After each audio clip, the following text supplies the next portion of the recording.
All right, so to attach the ring faceplate to our scrap piece, we've got our screws, our faceplate, and our scrap piece. We also have a ruler and mechanical pencil.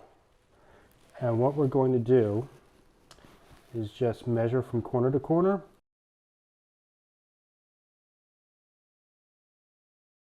Grab a drill, line up the holes along the diagonal lines. Shouldn't have to do a pilot hole because these are sharp.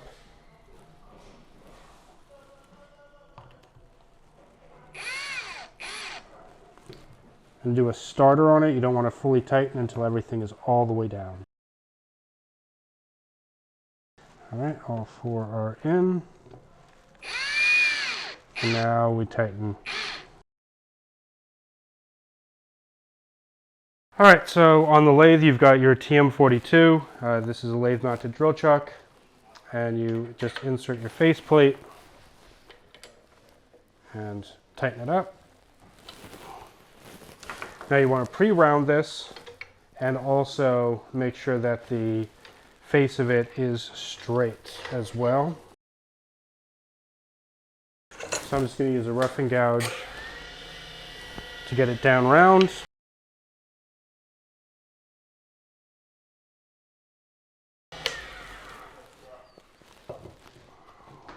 Okay.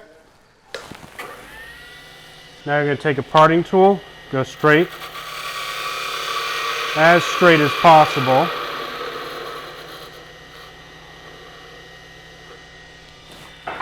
To make sure it's straight, you actually want to use a spindle gouge.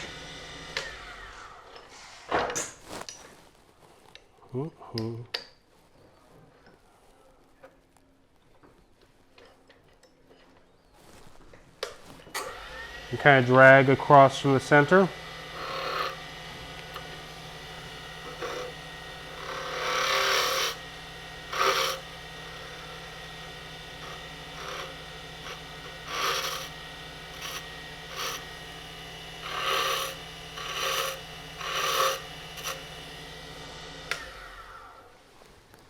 That way you got a 90-degree angle. All right, now we're going to attach this blank to the scrap piece. What you want to do is get some 400 grit sandpaper. You're going to turn on the lathe, just give it just enough to give it some tooth. And then on here, you just want to rough it up. You can use double-sided tape, you can use epoxy. I'm going to use a thick CA. You just want to make sure that it's something that will really grab a hold of it because it's going to have to hold it while it's turning.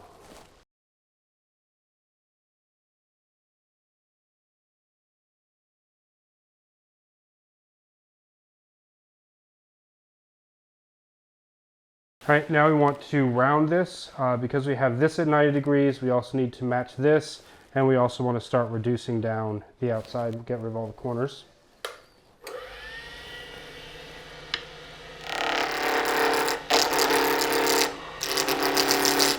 Again, we're not going for a particular size. We're just trying to make it round and straight.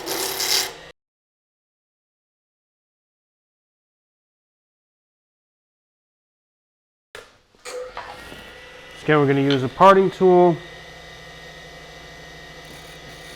and go in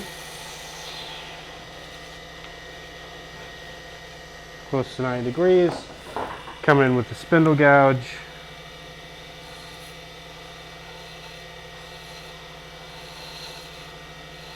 And drag it straight back to make sure you have a flat. All right, one thing we have to do is we actually have to mark our center because we are going to have to measure our hole from that. What you want to do is take a skew, use the toe point, very carefully go to the center of rotation and just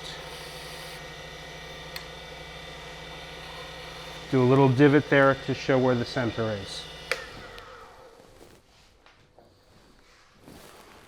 Now I have our ring, our calipers on. Measure the outer diameter of the ring. It's 864. I want to do a little less than half of that to mark the center here. So I'm going to go 425. Your final hole needs to be turned and fairly exact.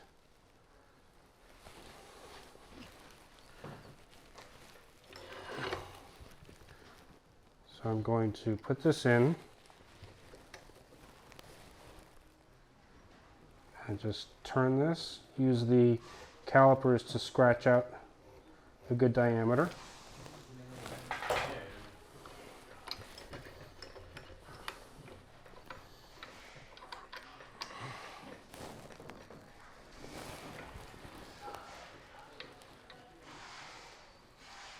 Again, turning by hand, I'm just using the skew to give myself a really clear mark. Use a parting tool and just start going down to depth.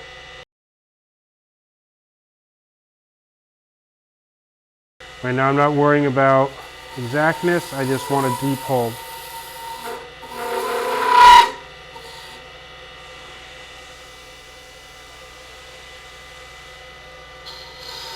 Now, our comfort ring is actually 6 millimeters, so we want to make sure that we are at least at 6 millimeters. We're actually beyond that, so we're good. This is enough room.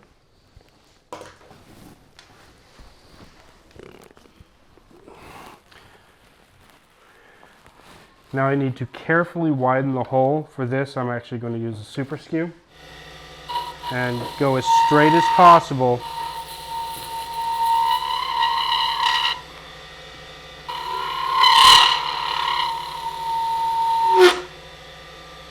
Just going to pull. I'm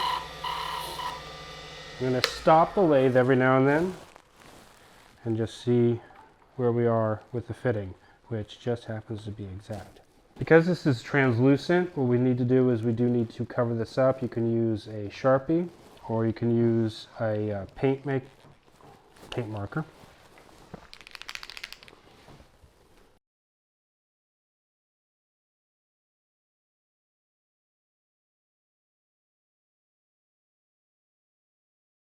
Now, with the comfort ring, it's about 6 millimeters wide. So we are going to actually set 6 millimeters on our caliper. And we are going to mark with the tool 6 millimeters.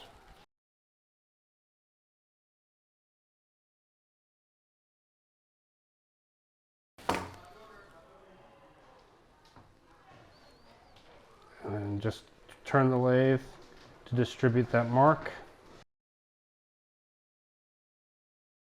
We're going to part this.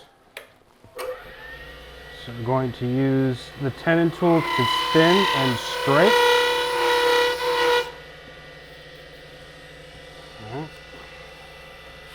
Why do you part it? So that it's exact. It has to be as exact as possible. And so, seeing where I parted it, it's a little over 6 millimeters. So I'm going to have to slowly move over.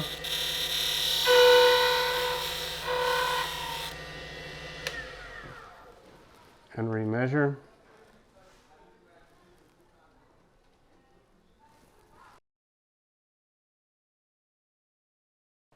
.1.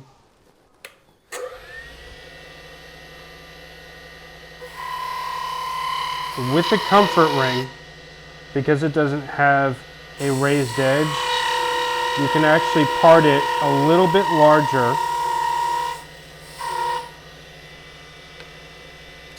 You're actually going to want to have your hand catch it when it comes off.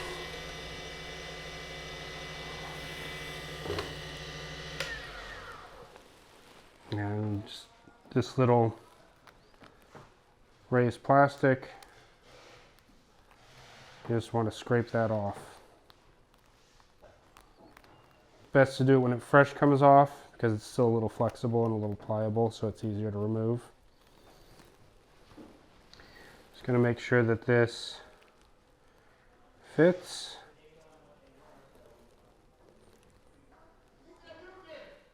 Which it does. And then we're just going to glue it.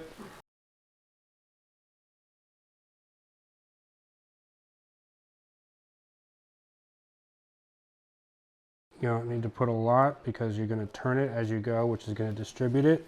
And the hole is very close, so it doesn't need to be very... Let's see, I'm twisting it.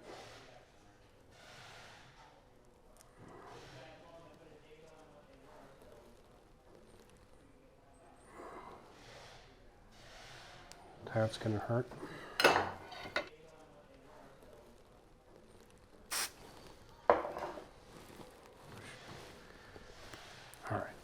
With the comfort style, the best mandrel to use is actually the expanding mandrel. This one goes from size 9 up to size 13. This is a size 9 ring. It's fairly easy to use. You just put it onto the correct size. It's a fairly close fit, and you just want to make sure it's loose and just slide it on until it bottoms out and it's straight. You can kind of turn it a bit and see that it's not wobbling. And then you tighten using the expander. All right, and that will enable you to turn it. And the benefit of this ring mandrel with the comfort ring is that the sides are open, so you are able to actually access and smooth down the sides, not just the outside diameter. It's probably a better thing.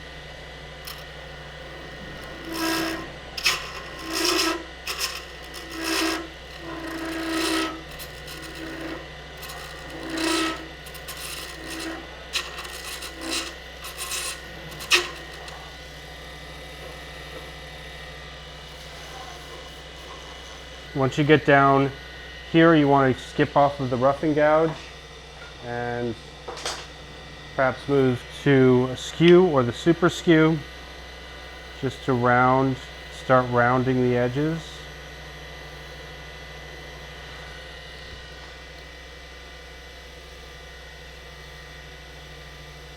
So just reducing and like rounding our edges very gently. We don't want to go too much. Plastic can be very delicate, and we don't want to be too aggressive. So you have it down to a diameter we like. We're actually going to start sanding it. Plastic, you can start higher. This is a 320, and we're just using this to kind of shape and smooth. Once we have it up to 400, can actually start using our sanding sticks. They start at 4,000 grit. And we can use them wet, so we dip it in water.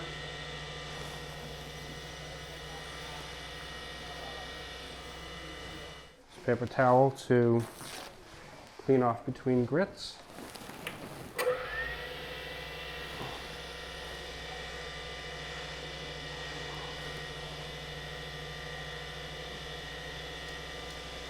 They're good because they're actually stiff, but flexible, so you can kind of get that curve, a little bit of a flick that'll actually get the sides and the edge and help rounding it, which will be much more comfortable when it's on your finger.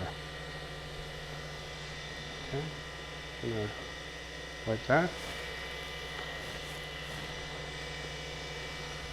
The other nice thing about these sticks is their grit is actually a grit. It's not a specialized grit, it's not micron, it's the same as regular sandpaper.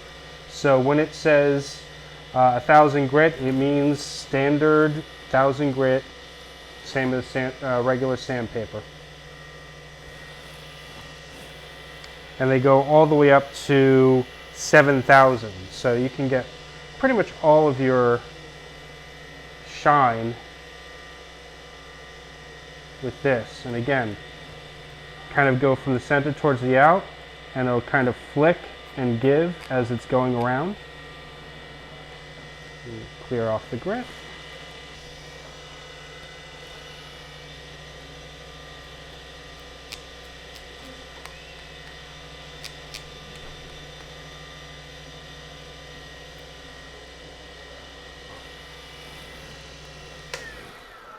See how this, we have it, it's kind of shiny, it's smooth, scratch free. You can take it to a buffer if you'd like. You can also use polishing rouge such as One Step.